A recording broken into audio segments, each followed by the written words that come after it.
La popularité croissante des ETF en tant qu'instrument d'investissement n'est plus à démontrer. Leur simplicité, leur diversification et leur faible coût en font un choix très attractif pour de plus en plus d'investisseurs dans le monde. Comme on peut le voir sur cette étude de Morningstar qui compare au niveau mondial les apports de capitaux sur les fonds actifs en bleu et sur les fonds passifs en vert, on constate que depuis 2015, les fonds passifs attirent de plus en plus de capitaux que les fonds actifs. Mais attention, sous cette apparente facilité, la construction et la gestion d'un portefeuille ETF comportent un certain nombre de pièges potentiels. Pas mal d'erreurs peuvent être commises dans la construction, comme je vous le disais, et dans la gestion, et ces erreurs peuvent là aussi potentiellement avoir des conséquences désastreuses sur l'évolution de votre patrimoine. C'est pour ça que dans cette vidéo, j'ai regroupé les 9 erreurs, à la fois les 9 pires erreurs et en même temps les 9 erreurs les plus courantes dans une stratégie passive ETF. Alors on est parti directement avec la première erreur et je pense que c'est sûrement l'erreur la plus courante. Cette erreur elle est multiforme, elle peut arriver à n'importe quel moment dans différents types de situations. Par exemple actuellement avec les marchés qui sont hauts, et cette erreur c'est tout simplement attendre le bon moment pour investir. C'est ce que cherchent à faire beaucoup d'investisseurs, débutants ou moins débutants, pour maximiser leurs gains. Et quelque part, c'est légitime et on pourrait se dire que ça semble même une bonne idée, puisque si j'achète quand le cours est plus bas, j'ai toutes les chances de revendre plus cher et donc de faire des profits. Sauf que attendre le bon moment, ça s'appelle tout simplement essayer de faire du market timing. Et donc en fait, faire du market timing, ça revient exactement au fait d'essayer de prévoir les mouvements du marché. Ce qui est extrêmement difficile, pour ne pas dire totalement impossible, tout simplement parce que les marchés sont influencés par une multitude de facteurs, y compris des facteurs qui sont purement psychologiques. Par exemple, ici je vous montre la courbe du MSCI World sur 3 ans, pas facile pour un investisseur de savoir à l'avance, évidemment, quand ça aurait été le bon moment pour investir. Et même aujourd'hui, en 2014, le cours va-t-il encore monter ou est-ce qu'il va entamer une chute plus ou moins rapide? Impossible de le prévoir avec certitude. En revanche, ce qui est certain, et ça c'est sûr à 100%, c'est que quand vous attendez le bon moment, vous passez potentiellement à côté de périodes de croissance. Et rester hors du marché pendant ces périodes-là, ça va entraîner des pertes pouvant être très importante. Là, je vous montre une étude de JP Morgan qui compare le rendement total d'un placement de 10 000 $ dans l'indice SP500 entre le 1er janvier 2003 et le 30 décembre 2022. Donc l'intérêt de ce graphique, c'est de mettre en évidence l'impact qu'aura sur votre investissement le fait de manquer les meilleurs jours par rapport au fait de rester investi. Donc comme vous pouvez le constater, si vous étiez à rester investi tout le temps, vous auriez multiplié votre investissement de départ par 6. Maintenant, en manquant seulement les 10 meilleurs jours sur ces 20 ans, ce qui signifie ne pas être investi seulement pendant 10 jours sur 7305 jours. Vous auriez perdu plus de 50% de la valeur finale de votre portefeuille. Pire encore, en loupant les 60 meilleurs jours sur ces 7305 jours, vous perdez 93% de ce que vous auriez gagné si vous étiez resté investi.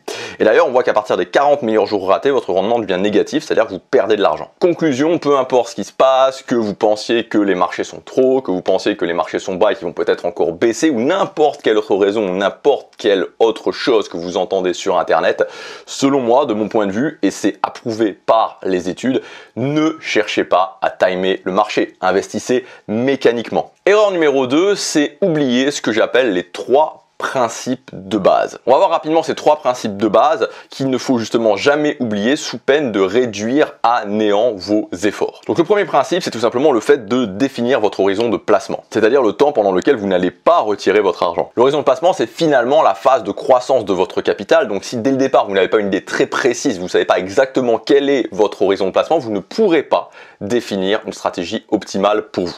Parce que évidemment, on n'investit pas du tout de la même façon quand on a un horizon de 7 ans, de 12 ans, de 18 ans ou de 25 ans. D'ailleurs, à ce propos, plus votre horizon de placement est long et moins vous aurez de probabilité de perdre de l'argent. C'est ce que montre ce graphique basé sur la performance du SP500 depuis 100 ans, donc de 1920 à 2021. En restant investi 1 an seulement, vos risques d'avoir une performance négative étaient de 30%. En restant investi 2 ans, les risques tombent à 23%. Vous n'avez plus que 14% d'avoir une performance négative en restant investi au moins 10 ans et seulement 5% de risque avec un investissement de 20 ans et plus. Deuxième chose très importante, deuxième principe de base, c'est évidemment de diversifier vos placements. Parce que la diversification, vous le savez, c'est le seul moyen de supprimer les risques spécifiques. Alors c'est vrai que parfois, la diversification peut sembler contre-intuitive. Si on regarde ce graphique sur 3 ans entre le SP500 qui représente les grandes et moyennes capitalisations US en orange et le Russell 2000 qui représente les petites capitalisations US en rouge, on est très tenté de se dire qu'on aurait eu une bien meilleure performance si on avait investi que sur le SP500.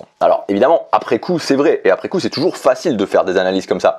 Mais c'est oublier qu'au-delà de réduire le risque global de votre portefeuille, se diversifier permet de ne pas manquer les opportunités de croissance de certains secteurs ou zones géographiques. Et enfin, dernier principe de base, c'est le fait de bien choisir votre support, le support qui est le plus adapté pour vous, votre stratégie, votre horizon de placement, notamment en raison de la fiscalité. Donc prenons un exemple, 100 000 € investis pendant 25 ans à 10% annualisé. Si vous investissez dans le cadre du PEA, votre capital final sera de 914 314 €. Et vous aurez payé presque 170 000 € de prélèvements sociaux. Si vous aviez investi sur un CTO, vous n'auriez au final que 788 429 €, car en plus des prélèvements sociaux, vous auriez dû acquitter presque 126 000 € d'impôts. Erreur numéro 3, vouloir construire un portefeuille 100% actions. Alors évidemment, ça peut paraître séduisant parce qu'en termes de performance, historiquement, les actions ont d'une manière globale surperformé les autres actifs. Là par exemple, je vous affiche le palmarès des placements les plus rentables entre 1988 et 2018 selon l'IEIF. Cependant, il faut bien garder en tête que les actions, et dans notre cas les ETF actions, sont des actifs beaucoup plus volatiles que les autres. Et en raison de cette volatilité, vous pouvez pour commencer être poussé à prendre de très mauvaises décisions. Comme par exemple tout vendre ou une partie en cas de chute importante des marchés. Parce que c'est la panique à bord, que c'est le crash, qu'on ne sait pas ce qui va se passer et que tout le monde vend. Évidemment, c'est la pire des choses à faire. Il faut surtout pas vendre à ce moment-là parce qu'on sait que sur le long terme, vous serez gagnant. Cependant, quand vous avez un portefeuille 100% ETF actions, l'impact psychologique peut être vraiment très important et parfois il faut attendre plusieurs années, comme on le voit sur ce graphique du SP500.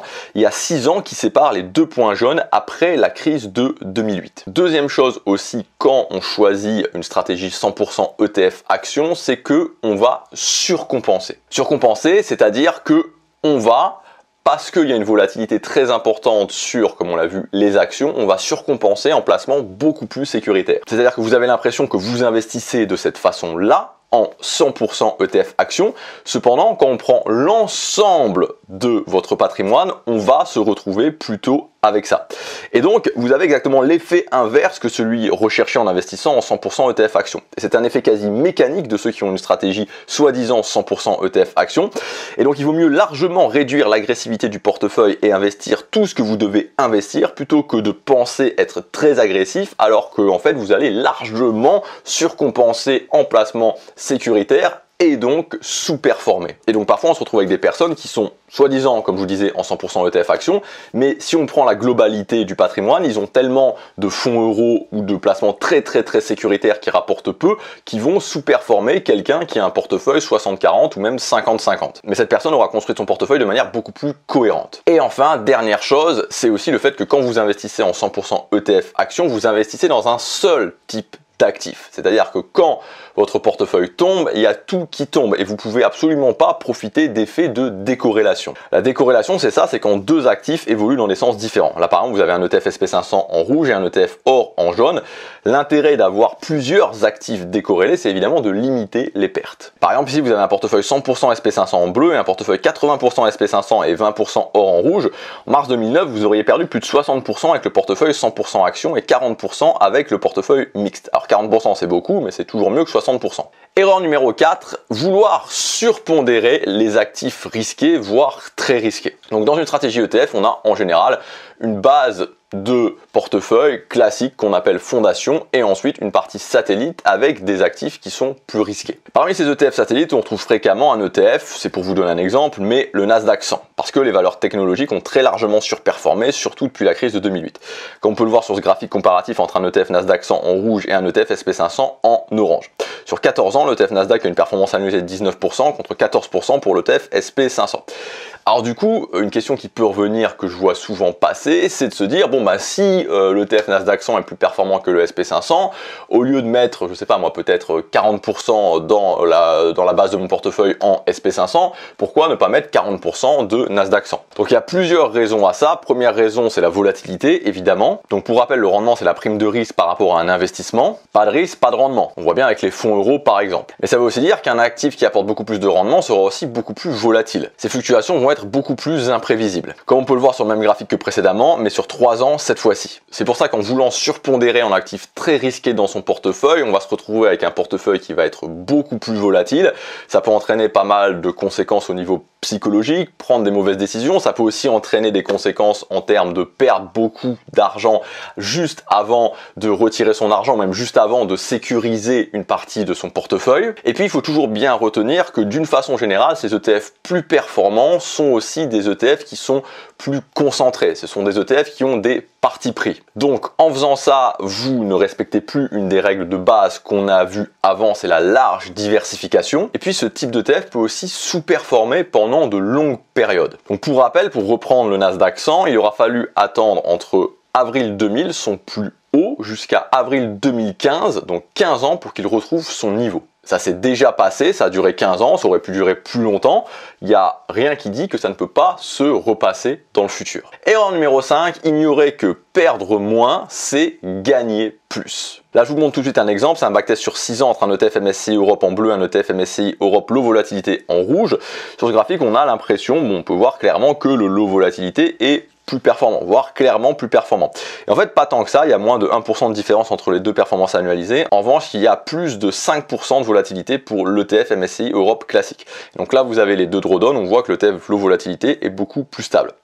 Et donc, ce qui améliore nettement le rapport rendement-risque, et c'est ça qu'il faut regarder. Donc le principe, il est assez simple finalement. Quand vous enregistrez des pertes, il peut y avoir plusieurs semaines, plusieurs mois, voire même plusieurs années avant que votre investissement retrouve son niveau initial. On l'a vu avec le SP500, on l'a vu aussi avec le Nasdaq 100. C'est pourquoi, même si c'est contre-intuitif, on peut avoir sur une période donnée un rendement global supérieur avec des actifs moins performants. Tout simplement parce qu'ils vont enregistrer moins de pertes. Erreur numéro 6, c'est faire l'impasse sur les ETF obligataires. Les ETF obligataires, c'est souvent quelque chose, et notamment quand on débute dans une stratégie passive ETF, on va avoir tendance à faire l'impasse dessus, on va se concentrer sur des ETF actions et on va se dire pour le reste, on mettra sur du fonds euro. Et finalement, c'est assez compréhensible parce que les ETF obligataires sont plus complexes à comprendre que les ETF actions, beaucoup plus complexes même. Notamment en raison du rapport pas forcément évident entre taux d'intérêt, prix et rendement. Quand les taux d'intérêt augmentent, les prix baissent, et quand les prix baissent, eh bien les rendements augmentent, et l'inverse est vrai aussi d'ailleurs. Et donc du coup, comme je vous disais, souvent la partie sécuritaire, on va se concentrer sur un fonds euro, mais c'est dommage parce que se priver des ETF obligataires, c'est de se priver